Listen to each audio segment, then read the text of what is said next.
Melatih kuntum tumbuh melata, sayang merebah di pohon cemara. Assalamualaikum, mulainya kata, saya sembah pembuka bicara. Assalamualaikum dan salam sejahtera. Izinkan saya memperkenalkan diri saya. Nama saya ialah Muhammad Syazril Azmi bin Sahrin. Saya berumur 12 tahun dan bersekolah di Sekolah Kebangsaan Kolapis Beluran. Pada hari ini, saya akan berkongsi 5 buah buku dengan semua yang sedang menonton rekaman ini.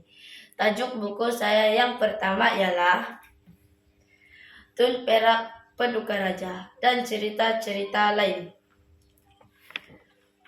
Penulis buku ini ialah Sulaiman Zakaria dan diterbitkan oleh Quality Book Sendirian Berhad pada tahun 2013. Buku ini mengisahkan beberapa cerita seperti Sinar Mentera di Kota Baharu, Perebutan Biji Timah, Tipu Helah Stopot Reflis, Tun Perak Paduka Raja, dan Pejuang yang Sia-sia. Kesemua cerita dalam buku ini amat menarik untuk dibaca dan diakhiri setiap cerita. Terdapat pengajaran serta teladan yang boleh dipelajari.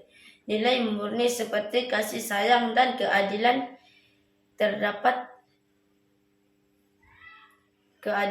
yang terdapat dalam cerita rakyat ini dapat memberikan pendidikan moral terdapat yang membacanya. Buku cerita saya yang kedua ialah Pembongkaran Rahasia. Penulis buku ini ialah Safia Yasin dan diterbitkan oleh Ai Mahir Sendirian Berhad pada tahun 2016. Nilai murni yang dapat saya simpulkan selepas membaca cerita buku ini ialah keadilan yang bermaksud seseorang akan mendapat hasil setimpal dengan perlakuan mereka. Seseorang yang didapati bersalah akan dihukum setimpal dengan kesalahan yang dilakukan. Seterusnya, buku saya yang ketiga ialah Lelaki Tua Bertongkat.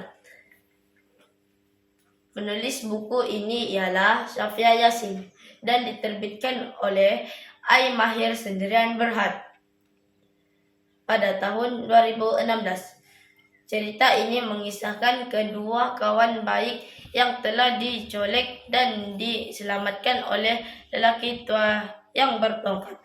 Lelaki itu sebenarnya polis yang menyamar bagi menangkap penjenayah yang mencolek kedua kawan baik itu. Nilai yang boleh dipelajari dalam buku ini ialah berhati-hati ketika menerima pelawaan orang yang tidak dikenali. Seterusnya, buku saya yang keempat ialah Bengkel Tersembunyi, yang merupakan Sri Penyiasatan Intelek. Penulis buku ini bernama Safia Yasin dan diterbitkan oleh Ai Mahir Sendirian Berhad pada tahun 2016. Buku ini mempunyai 60 muka surat bercetak dan diakhiri cerita ini terdapat latihan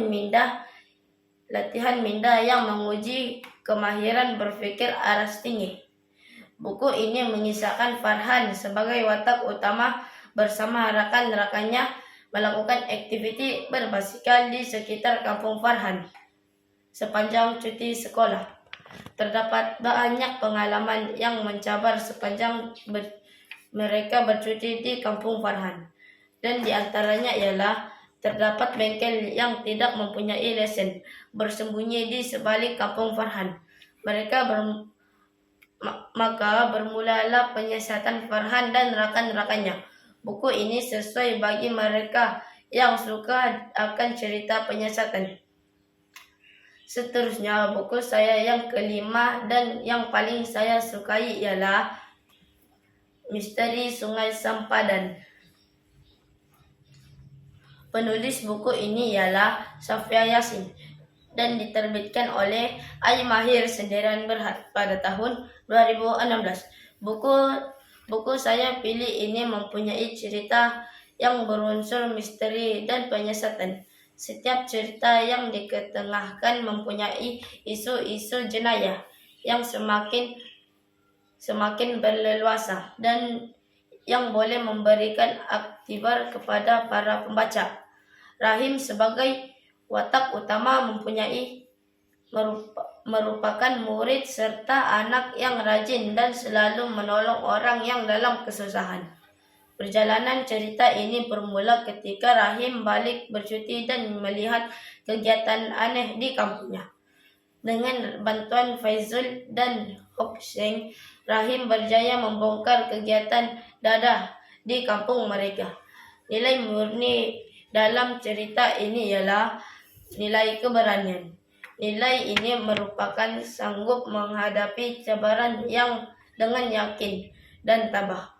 Watak Rahim memberikan inspirasi dan untuk saya melakukan sesuatu dan membuat keputusan yang betul. Berani kerana benar. Saya akan membantu kawan saya jika mereka dalam kesusahan dan menegur mereka jika mereka dalam kesalahan. Saya amat menggalakkan kawan-kawan untuk membaca buku ini. Sekian dan terima kasih. Sampai jumpa.